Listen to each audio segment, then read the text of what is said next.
2007-এর পর 2026, 19 বছর পর ফের পশ্চিমবঙ্গে সংক্রমণ ছড়ালো নিপা ভাইরাস। নমুনা পরীক্ষায় পজিটিভ 2 জন। নতুন বছরের শুরুতেই ভয় ধরাচ্ছে মারণ ভাইরাস।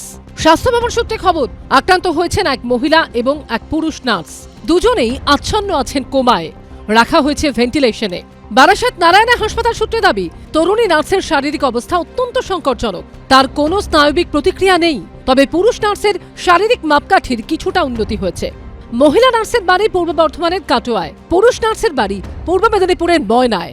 বছর 25-এর দুই নার্স কাজ করেন বারাসাতের নারায়ণা হাসপাতালে। কিন্তু কিভাবে আক্রান্ত হলেন তারা? স্বাস্থ্য দপ্তর সূত্রে খবর, 15 থেকে 17 ডিসেম্বর পারিবারিক বিয়ের অনুষ্ঠানে যোগ দেন তরুণী। ভারত বাংলাদেশ সীমান্ত লাগোয়া নদিয়া জেলার ঘুঘরাগাছি গ্রামের অনুষ্ঠানে যান। অনুমান, ওই এলাকাতেই সংক্রমিত হন তিনি। ওই এলাকায় খেজুরের রস ও খেজুরের গুড় তৈরি হয়। তরুণী কাঁচা খেজুরের রস খেয়েছিলেন কিনা নিশ্চিত নয়। খোঁজ খবর করতে গ্রামে যেতে পারে স্বাস্থ্য দপ্তরের টিম। নদিয়া থেকে ফিরে আসার পর 18 তারিখ সর্দি কাশি শুরু হয় তরুণীর। কাটোয়া মহকুমা হাসপাতালে চিকিৎসা করান, পরে ভর্তি হন বর্ধমান মেডিকেল কলেজ হাসপাতালে। সেখান থেকে আনা হয় বারাসাতে। স্বাস্থ্য দপ্তরের অনুমান, আক্রান্ত পুরুষ নার্সের শরীরে সংক্রমণ ছড়িয়েছে কাটোয়ার নার্সের কাছ থেকে। 20 ও 21 ডিসেম্বর দুজনে একসঙ্গে নাইট ডিউটি করেছিলেন হাসপাতালে।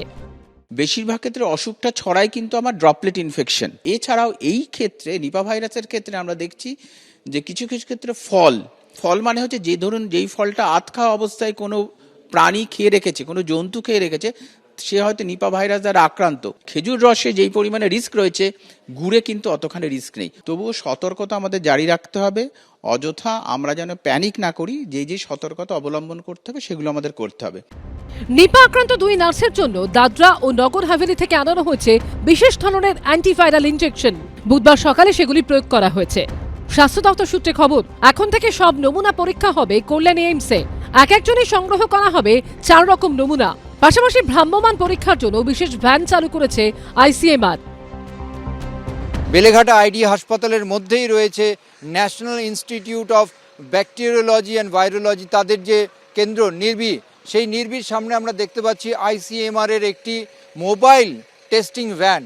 এই মোবাইল টেস্টিং ভ্যান সেটা কি করবে, যেটা জানা যাচ্ছে স্বাস্থ্য দপ্তর সূত্রে, যে এই ভ্যান বিভিন্ন প্রান্তে যেখানে সংক্রামিত ব্যক্তিরা চিহ্নিত হয়েছে বা যেখানে সন্দেহভাজন রয়েছে সেখানে তারা যাবেন এবং সেখানে গিয়ে তারা এই যে নমুনা সেগুলো সংগ্রহ করবে। এদিকে নিপা ভাইরাস সংক্রমিত সন্দেহে বেলেঘাটা আইডিতে ভর্তি করা হয়েছে আরও এক চিকিৎসক ও নার্সকে। স্বাস্থ্য দপ্তর সূত্রে দাবি, কাটোয়ার আক্রান্ত নার্সের কন্ট্যাক্ট ট্রেসিং এ খোঁজ মিলেছে তাদের। বেলেঘাটা আইডি সূত্রে খবর, দুজনে বর্ধমান হাসপাতালে কর্মরত ছিলেন। নমুনা পরীক্ষার জন্য পাঠানো হয়েছে।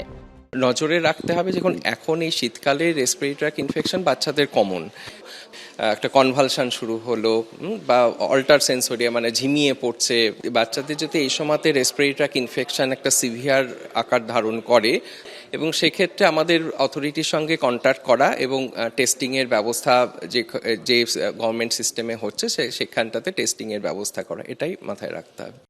রাজ্য স্বাস্থ্য দপ্তর সূত্রে খবর, 2 আক্রান্ত নার্সের সংস্পর্শে এসেছিলেন যারা, তাদের খোঁজ চালানো হচ্ছে। এখনো পর্যন্ত এরকম 5 জন স্বাস্থ্যকর্মীর খোঁজ পাওয়া গিয়েছে, তবে তাদের প্রত্যেকেরই নমুনা পরীক্ষার রিপোর্ট নেগেটিভ। স্বাস্থ্য দপ্তর সূত্রে খবর, 45 জনের নমুনা পরীক্ষার জন্য কল্যাণী এইমসে পাঠিয়েছিলেন নদিয়ার মুখ্য জনস্বাস্থ্য আধিকারিক। তাদের মধ্যে 22 জনের রেজাল্ট নেগেটিভ। বিশ্ব স্বাস্থ্য সংস্থার তথ্য অনুযায়ী নিপা ভাইরাসে মৃত্যুহার 45 থেকে 75% মধ্যে। এই ভাইরাসের কোনো নির্দিষ্ট চিকিৎসা বা কার্যকর টিকা নেই, যার ফলে এটিকে বিশ্বের অন্যতম বিপজ্জনক জুনোটিক ভাইরাস হিসেবে ধরা হয়। সন্দীপ সরকার ও ঝিলাম করঞ্চায়ের রিপোর্ট, এবিপি আনন্দ। এবিপি আনন্দ, এগিয়ে থাকে, এগিয়ে রাখে।